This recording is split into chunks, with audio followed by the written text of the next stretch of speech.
विवेक को शांत मन से इस बारे में सोचना होगा और हर एक चीज को समझने के बाद ही अपना अगला कदम रखना होगा।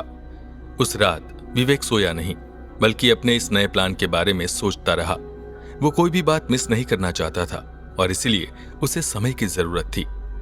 विवेक ने सोच तो लिया था कि अब उसे अपनी बहन की मदद लेनी होगी, लेकिन ये सब कैसे होगा, इसके बारे में उसने नहीं सोचा था। सबसे पहले तो उसे अपनी बहन को मनाना था और उसके बाद ही कोई ऐसी सिचुएशन क्रिएट करनी होगी जिससे उसकी बहन ध्रुव और पायल के करीब आ सके। विवेक अच्छे से जानता था कि उसकी बहन इस बात के लिए आसानी से तैयार नहीं होने वाली है, लेकिन किसी तरह तो उसे अपनी बहन को मनाना ही होगा। इस काम में विवेक को वक्त भी लग सकता था, लेकिन यह कोई परेशानी नहीं थी।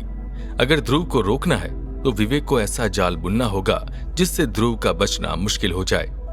अगली सुबह विवेक ने सोचा कि वो अपनी बहन का मूड देखकर उससे बात करेगा। शेफाली अपना ब्रेकफास्ट कर रही थी।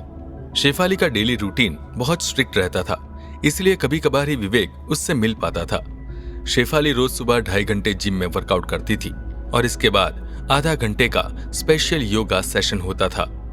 इतनी एक्सरसाइज करने के कुछ देर बाद वो हैवी ब्रेकफास्ट करती थी, फिर अपने कॉलेज के लिए निकल जाती थी।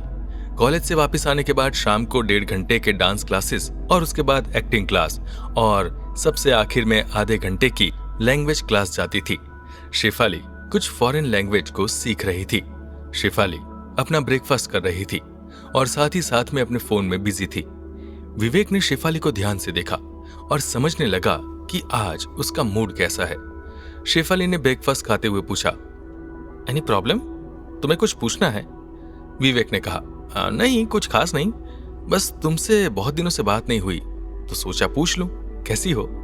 विवेक का जवाब सुनकर शेफाली थोड़ा सरप्राइज हो गई, क्योंकि उसे अच्छे से पता था कि उसका भाई कभी बेवजह उससे बात नहीं करता था। वो दोनों अपनी अपनी लाइफ में बिजी रहते थे, इसलिए कभी कभार ही बात होती थी। शेफाली ने अपने भाई की तरफ ध्यान से देखा और मुस्कुराते हुए पूछा, तो उस लड़की का क्या हुआ जो तुम्हें उस दिन क्लब में मिली थी? शेफाली की बात सुनकर विवेक को मौका मिल गया था और उसने सोचा कि यही सही वक्त है उससे बात करने का, लेकिन उसे बहुत ही संभल कर बात करनी होगी। शेफाली को विवेक के ऊपर कोई शक नहीं होना चाहिए। विवेक ने लंबी सांस लेते हुए कहा, शी इज डिफरेंट। मुझे आज तक किसी लड़की से बात करने में प्रॉब्लम नहीं हुई, लेकिन पायल बिल्कुल अलग है। उसके जैसी लॉयल और ऑनेस्ट लड़की आजकल बहुत कम देखने को मिलती है। अभी भी वो उस लूजर के साथ है। मैं उसके पीछे उसके कॉलेज तक गया, लेकिन कोई फायदा नहीं हुआ। उसे समझना बहुत मुश्किल है।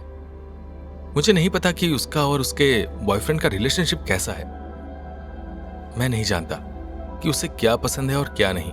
मुझे नहीं पता कि उसे कैसे लोगों से बात करना अच्छा लगता है। उसके सामने मुझे कुछ समझ ही नहीं आता कि मैं क्या बात करूं, और इसलिए सब गड़बड़ हो जाता है। शेफाली अपने भाई की बात सुनकर हंसने लगी।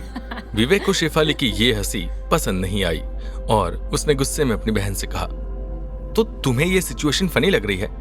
कोई बात नहीं, तुम अपना ब्रेकफास्ट एंजॉय करो, मुझे काफी काम है तो मैं चलता हूं। शेफाली अपनी हंसी को रोकते हुए बोली, मुझे पता नहीं था कि तुम कभी किसी लड़की को लेकर इतने सीरियस हो सकते हो। अब तो मुझे खुद इस मिस्ट्री गर्ल से मिलना पड़ेगा और सब कुछ देखकर ही मैं डिसाइड करूंगी कि वो लड़की तुम्हारे लिए ठीक है भी या नहीं। विवेक ने कहा, मुझे तुम्हारे अप्रूवल की कोई जरूरत नहीं है।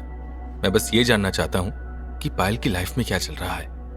मुझे उसके बारे में सब कुछ जानना है, लेकिन कुछ बातें मैं उससे डायरेक्टली नहीं पूछ सकता। इस काम में तुम बेहतर हो, इसलिए तुम मेरे लिए बस इतना कर दो। तो शेफाली ने मजाक में अपने भाई के बालों को बिगाड़ते हुए कहा, मैं समझ गई कि तुम क्या चाहते हो। तुम्हें कुछ कहने की जरूरत नहीं है। अपने भाई के लिए मैं इतना तो कर ही सकती हूँ। मैं पायल से मिलूंगी और उससे दोस्ती करके उसके बारे में सब कुछ जान लूंगी। मैं भी देखना चाहती हूँ कि ये लड़की कौन है जो मेरे भाई को परेशान कर रही है। विवेक ने सोचा कि अगर वो चाहे तो शेफाली को यहाँ ध्रुव के बारे में बता सकता है, लेकिन उसने इस बात को इग्नोर किया, क्योंकि अगर शेफाली पायल से मिलती है और उसके साथ दोस्ती करती है तो कभी ना कभी उसे ध्रुव के बारे में पता चल ही जाएगा। तब सही मौका देखकर वो उसे अपने प्लान के बारे में सब कुछ बता देगा। एक और विवेक अपनी नई चाल चल रहा था, वहीं दूसरी तरफ ध्रुव कॉलेज में अपनी पॉपुलैरिटी को एंजॉय कर रहा था। उसे इस नई सिचुएशन में सेट होने के लिए कुछ समय लगा, लेकिन अब उसे इसकी आदत हो चुकी थी। टीम के मैनेजमेंट ने उसके लिए एक स्पेशल फैन क्लब बनाया था, जहां वो अपने फैंस से इंटरैक्ट करता था। ध्रुव ने कई नए दोस्त बना लिए थे और इन नए लोगों से उसे दूसरे प्लेयर्स ने मिलवाया था। आकाश दूसरे प्लेयर्स में ध्रुव के सबसे करीब था और उसने उसे बहुत से नए लोगों से मिलवाया था। बदले में ध्रुव ने भी आकाश का इंट्रोडक्शन अपने दोस्तों से करवाया था। आकाश को ध्रुव का ग्रुप बहुत पसंद आया था और उसने सोचा कि क्यों ना इन लोगों के साथ रहा जाए। आकाश कॉलेज के दूसरे लोगों की तरह नहीं था। उसके काफी कम दोस्त थे और वो कभी किसी ग्रुप में रहना पसंद नहीं करता था, बल्कि अलग थलग रहता था। ध्रुव और उसके दोस्त काफी सुलझे हुए थे और वो सभी अलग अलग बैकग्राउंड से थे, इसलिए आकाश को उनके साथ रहने में कोई प्रॉब्लम नहीं थी। आकाश कुछ ही दिनों में उन सभी का अच्छा दोस्त बन गया था। उसके ग्रुप में शामिल होने के बाद उसे कॉलेज में आना अच्छा लगने लगा था। अब जब भी उन्हें फ्री टाइम मिलता तो वो लोग एक साथ बैठते और ढेरों बातें करते थे। आकाश को उन सभी की कंपनी अच्छी लगती थी और इसीलिए वो उनके साथ रहने लगा था। नीरज को भी आकाश से कोई प्रॉब्लम नहीं थी। आकाश का बैकग्राउंड उसे आगे चलकर एक अच्छी नौकरी दिलाने में हेल्प कर सकता था, इसलिए नीरज उसका अच्छा दोस्त बनना चाहता था।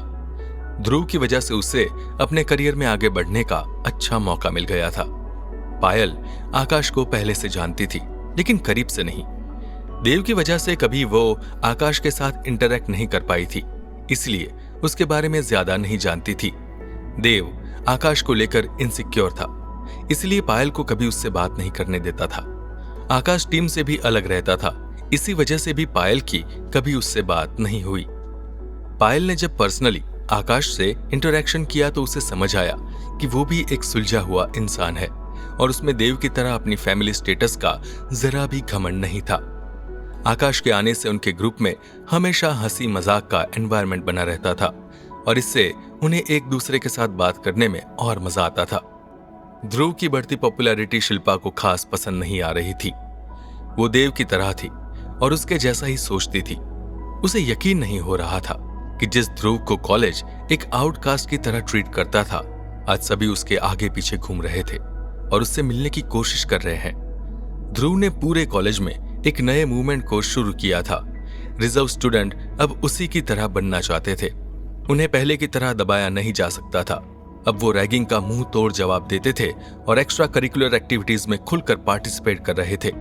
ध्रुव के सिलेक्शन के बाद कॉलेज का मैनेजमेंट भी उन्हें नहीं रोक रहा था। देव के दोस्त उसे ध्रुव के बारे में खबर पहुंचाते रहते थे। देव को पता चल गया था कि अब उसकी जगह ध्रुव ने एक्वायर कर ली है। पहले तो उसने उसकी गर्लफ्रेंड को अपना दोस्त बनाया और अब उसके दोस्तों को भी अपना दोस्त बना लिया था। देव के कई ऐसे दोस्त थे जो ध्रुव से बातें करते थे और ध्रुव को लेकर उनका ओपिनियन भी बदल गया था। देव मेडिकली इस कंडीशन में नहीं था कि घर से बाहर जा पाए, इसलिए उसे कंप्लीट बेड रेस्ट पर रहना था। घर में उसकी देखरेख के लिए एक केयरटेकर को रखा गया था। इसके अलावा उसके खाने पीने के लिए भी एक स्पेशल कुक को रखा गया था। इस कुक को खास इंस्ट्रक्शन दिए गए थे कि देव को सिर्फ हेल्दी फूड दिया जाए। देव को अपनी ये नई लाइफस्टाइल बिल्कुल पसंद नहीं आई थी। पहले वो अपनी मर्जी का मालिक था, लेकिन आज उसे घर में ही रहना पड़ रहा था। घर में रहते हुए उसे बोरियत होती थी, लेकिन वो इस बात का कुछ नहीं कर सकता था। डॉक्टर ने उसे बताया था कि जब तक वो अपना ट्रीटमेंट पूरा नहीं कर लेता, वो अपनी नॉर्मल लाइफ में वापस नहीं जा सकता। स्पोर्ट्स मीट खत्म हुए एक हफ्ता बीत गया था, लेकिन देव के रूटीन में कोई बदलाव नहीं हुआ था। देव रोज की तरह आज भी अपने दोस्त से बात कर रहा था और ध्रुव के बारे में नई खबर जानने की कोशिश कर रहा था। उसे पता चला था कि ध्रुव की वजह से पायल आकाश के भी काफी करीब आ गई थी। देव ये सुनकर बहुत गुस्से में आ गया था, लेकिन वो इस सिचुएशन में कुछ नहीं कर सकता था। कुछ देर अपने दोस्त से बात करने के बाद देव ने फोन रख दिया।